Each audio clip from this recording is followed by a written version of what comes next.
안녕하십니까. 주식강의실의 방장 핑크캣입니다. 오늘의 팁앤팁스 시간은 반전과 돌파에 대한 이야기를 다루어 보려고 합니다. 우리가 흔하게 쓰는 반전과 돌파라는 말이지만 이 말은 어디서 나왔는지 어떻게 사용해야 되는지 조금 더 구체적으로 알아보면 실전 분석에 있어서 많은 도움이 될 것으로 생각이 됩니다. 화면에 수평선을 하나 그렸습니다. 가격이 이 수평선 쪽으로 언젠간 다가오겠죠. 위에서 내려오던 아래에서 올라가던 이 수평선으로 다가가게 될 것입니다. 아래에서 올라오던 가격이 이 수평 기준선을 기준으로 해서 다시 내려가기 시작하면 반락이 되죠. 그리고 위에서 내려오던 것이 이 수평 기준선을 해서 다시 올라가게 되면 반등이 됩니다. 이러한 두 가지 단어를 합해서 반전이라고 부르죠. 위에서 내려오던 가격이 반등하지 못하고 그대로 아래쪽으로 내려가는 것을 돌파라고 합니다. 이건 하방 돌파죠. 이번에는 아래에서 올라오던 가격이 반락하지 못하고 그대로 기준선을 통과해서 지나가면 상방 돌파가 됩니다. 이 기준선을 수평 기준선으로 그렸지만 차트에서는 곡선일 수도 있고 직선일 수도 있고 여러가지 기준선이 나오겠죠. 반락하느냐, 반등하느냐, 하방 돌파하느냐, 상방 돌파하느냐, 이 네 가지 중 하나가 이루어지게 됩니다. 자, 그렇다면 이 네 가지 중 하나라는 것은 25%의 확률로 움직이는데요. 이 네 가지 중에 한 가지를 선택함으로써 비로소 매매가 시작됩니다. 25%의 확률이라면 그리 높지 않은 확률입니다.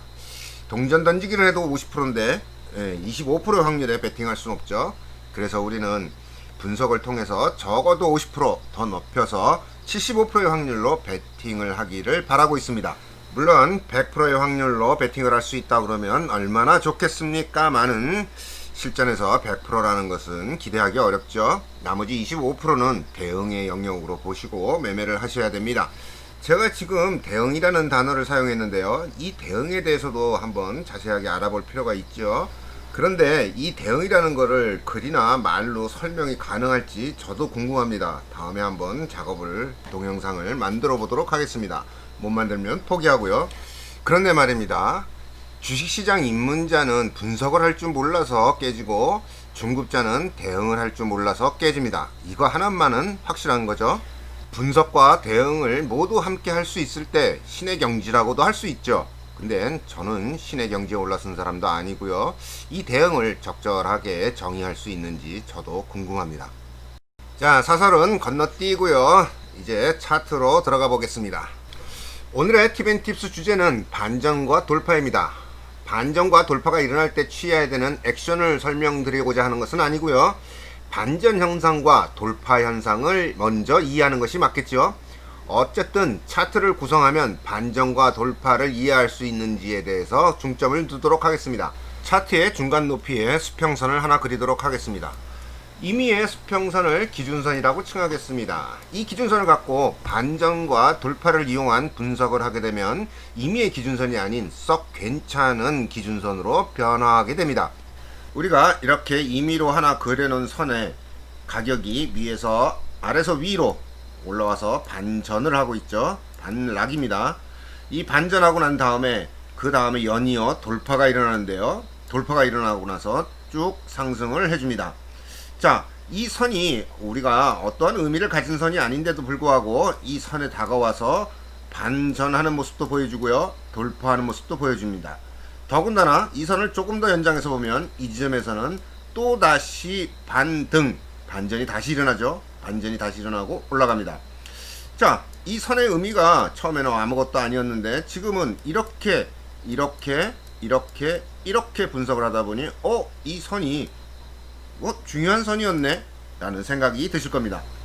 하나의 수평선을 기준으로 생각할 때 이것이 계획된 선이든 임의로 그어놓은 선이든 지수는 위아래로 계속 등락하기 때문에 언젠가는 다가서게 되고 다가서게 되면 돌파나 반전 둘 중에 하나 일어납니다.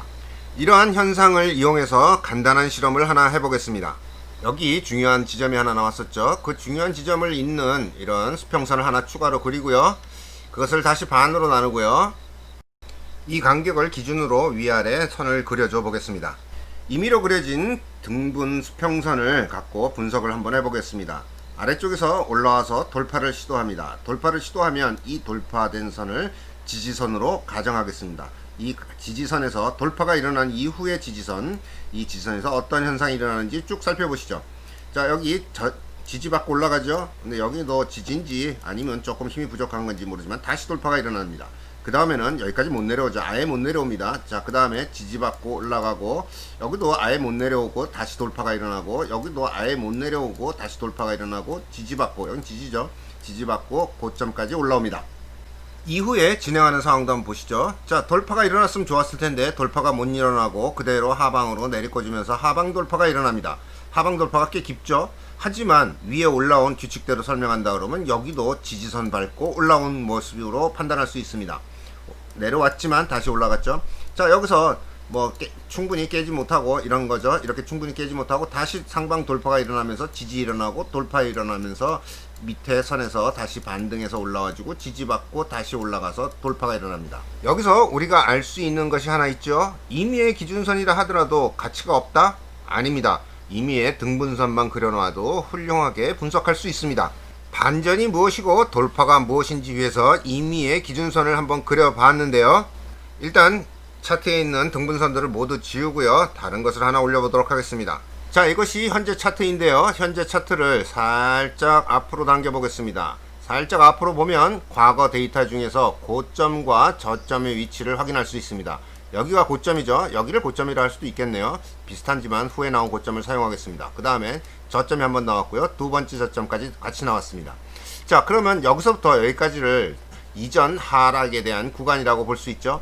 이때 이 피보나치 선을 한번 위에서 아래까지 쭉 연결해서 그려보도록 하겠습니다. 자, 이제 임의의 선이 아닙니다. 이전 고점에서 저점까지 만들어졌던 낙폭에 대한 피보나치 등분선입니다. 자, 그러면 차트를 우측으로 살짝 이동해 볼까요? 어떤 결과가 나올까요?